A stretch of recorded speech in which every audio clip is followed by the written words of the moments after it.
Elle avait accueilli pour une nuit un père célibataire et sa fille, sans savoir qu'il était le nouveau directeur général. Et si un seul geste, par une froide nuit enneigée, pouvait bouleverser toute votre vie? Julie Harper, ayant perdu son emploi et tout espoir, rencontre sous un auvent un homme et sa fille, dont les secrets sont bien plus profonds qu'ils n'y paraissent. Sa décision de les aider déclenche une chaîne d'événements faits d'épreuves, de rumeurs et de découvertes inattendues. La neige tombait si densément que les réverbères peinaient à percer son voile, et la ville n'était plus qu'une tache floue de lumière et d'ombre. Julie Harper marchait dans la rue, voûtée sous le vent qui fouettait ses joues. Dans son sac se trouvait la lettre de licenciement qu'elle n'avait pas encore osé ouvrir. Ce matin-là, elle était arrivée en retard au travail parce que sa mère, malade du diabète, avait perdu connaissance et Julie avait dû appeler les secours. Son patron n'avait même pas écouté ses explications. « Tu n'y arrives pas, Julie. Nous avons besoin de gens fiables. » À présent, elle rentrait chez elle, sentant le froid s'infiltrer sous son manteau tandis qu'un vide grandissait dans sa poitrine. Elle s'arrêta à un carrefour où le vent faisait tournoyer les flocons. Sous l'abri d'un arrêt de bus, serrés l'un contre l'autre, un homme et une petite fille étaient assis. L'homme, vêtu d'une veste usée, enveloppait l'enfant dans son écharpe.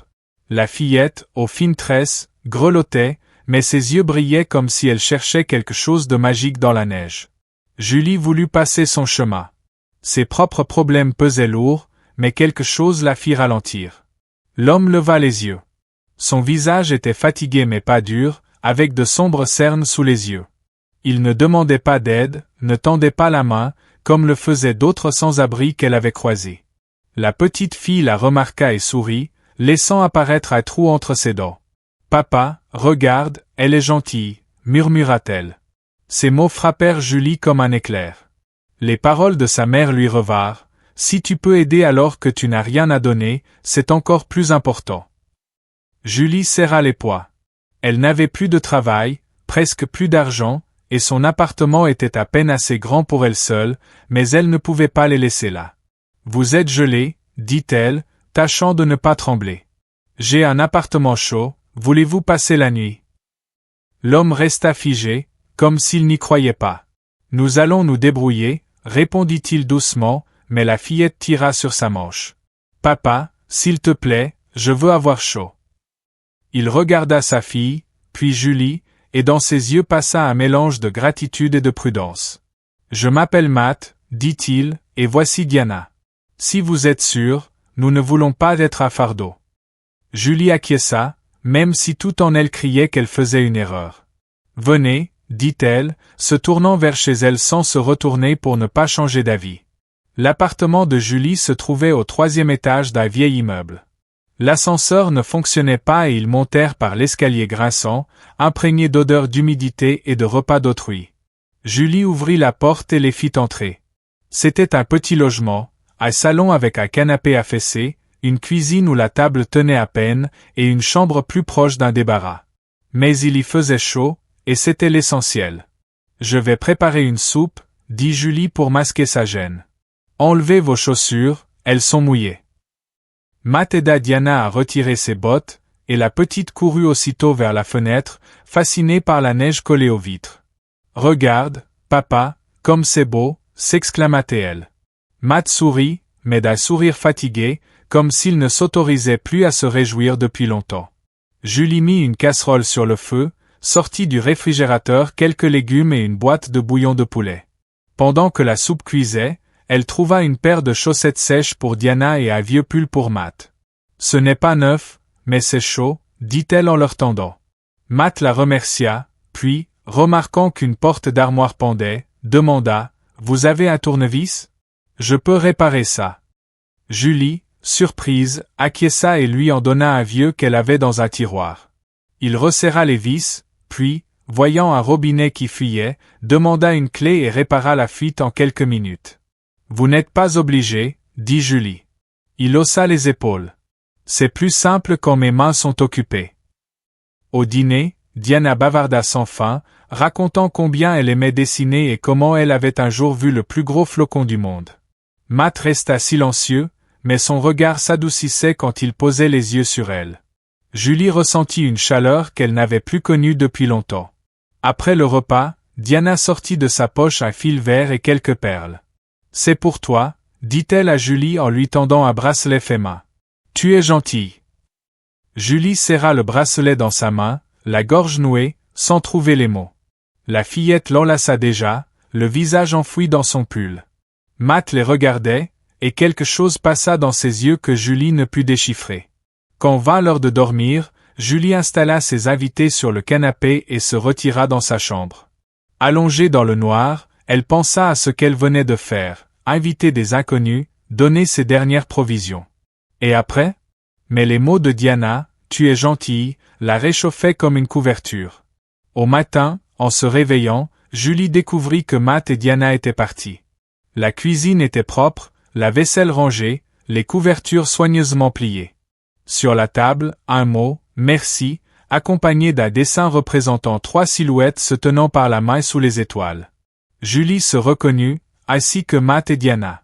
Au sol, de petits chaussons oubliés par la fillette restaient là. Julie serra le dessin contre elle, les yeux embués. Elle fixa le dessin et le bracelet sur le réfrigérateur, sans savoir que cette soirée marquerait le début de quelque chose de plus grand. Les chaussons, elle les plia avec soin et les rangea dans un tiroir. Elle voulait croire que Matt et Diana allaient bien, qu'ils avaient trouvé un endroit chaud où se réfugier. Mais, au fond d'elle, une inquiétude persistait. Et s'ils étaient à nouveau dehors, sous la neige? La journée passa à tenter de se distraire. Julie resta assise devant son ordinateur portable, envoyant des dizaines de candidatures à diverses entreprises, sans recevoir de réponse. Le téléphone restait silencieux, hormis les messages incessants de sa mère, « N'oublie pas d'acheter l'insuline. »« Tu viens aujourd'hui ?» Julie promit de passer, mais chaque fois qu'elle jetait un coup d'œil à son portefeuille vide, son cœur se serrait. Le soir, elle alla voir sa mère. Sa maison se trouvait à une demi-heure de marche, dans un vieux quartier où les murs sentaient la moisissure et où les voisins se disputaient bruyamment à travers des cloisons trop fines. Hélène, sa mère, était assise dans un fauteuil, emmitouflée dans un plaid.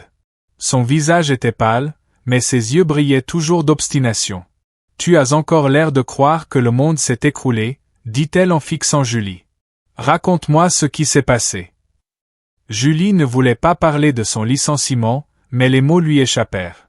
Elle parla de son travail perdu, du malaise de sa mère ce matin-là, de la façon dont son patron ne lui avait même pas laissé le temps de s'expliquer, puis, à sa propre surprise, elle évoqua Matt et Diana. Hélène écouta sans l'interrompre, puis sourit. « Tu as bien fait. La bonté revient toujours, Julie. Pas tout de suite, mais toujours. » De retour chez elle, Julie resta longtemps à contempler le dessin accroché au réfrigérateur. Elle repensait au rire de Diana, à la manière dont Matt avait réparé le robinet sans rien demander en retour. Ses souvenirs étaient comme une lumière chaude dans l'obscurité de sa journée. Mais la réalité revint vite. Le lendemain matin, elle reçut 2 refus aux candidatures envoyées. « Vous êtes trop douce pour ce poste », lui dit un recruteur. « Nous avons besoin de gens au caractère ferme », ajouta un autre.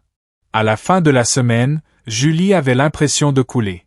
L'avis de loyer arriva avec un rappel de retard, et sa mère l'appela pour dire que sa santé s'était aggravée. Julie alla la voir, mais, en chemin, fit un détour par la pharmacie où elle apprit que l'insuline avait augmenté. Elle donna ses derniers billets, ne gardant que de quoi payer le trajet.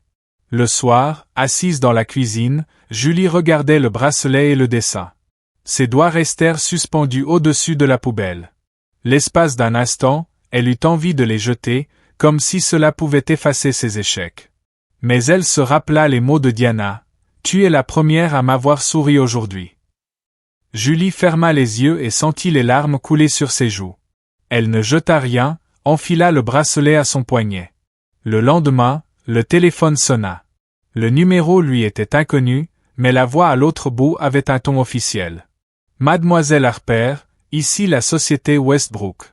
Le directeur général souhaite vous rencontrer. » Julie resta figée. Westbrook narra, l'entreprise qu'il avait licenciée moins de 2 semaines plus tôt. « Vous êtes sûr que c'est bien moi ?» demanda-t-elle. Mais la secrétaire répéta simplement, « Demain matin. Ne soyez pas en retard. » Julie raccrocha, le cœur battant. Pourquoi Westbrook? Que voulait le directeur? Elle se rappela le moment où on l'avait expulsé de son bureau, le regard froid de son responsable. Mais quelque chose dans cet appel paraissait étrange, presque irréel. Elle alla se coucher, sans parvenir à dormir, assaillie de questions sans réponse. Au matin, Julie enfila son meilleur tailleur, un peu froissé. Elle jeta un coup d'œil au bracelet à son poignet, sans l'enlever, quitta la maison. Au siège de Westbrook, la secrétaire l'accueillit et la conduisit dans un bureau du dernier étage. La porte s'ouvrit, et Julie s'immobilisa. Assis derrière le bureau, Matt. Sur le canapé, Diana, occupée à colorier. La fillette leva la tête et s'écria « Julie », avant de se précipiter pour l'enlacer.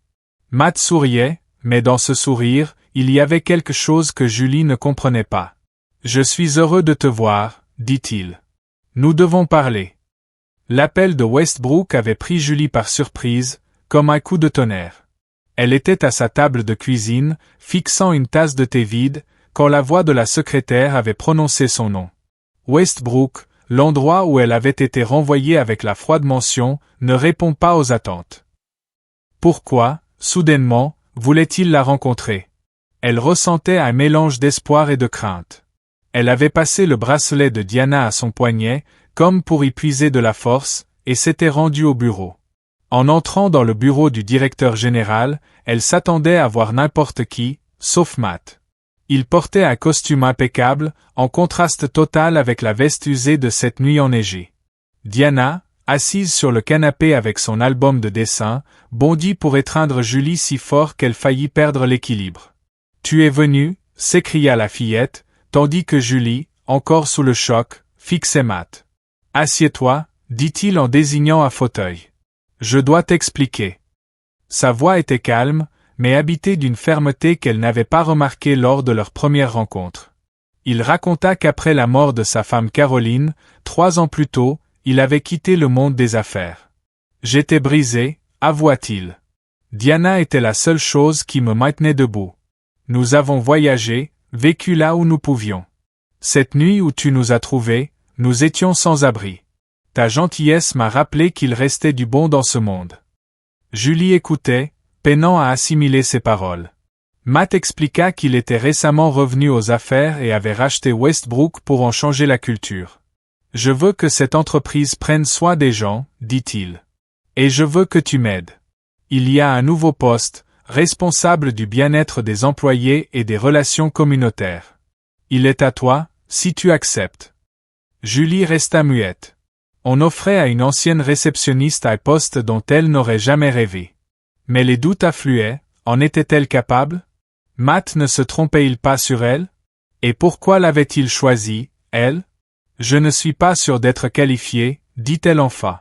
Je n'ai pas d'expérience. Matt sourit.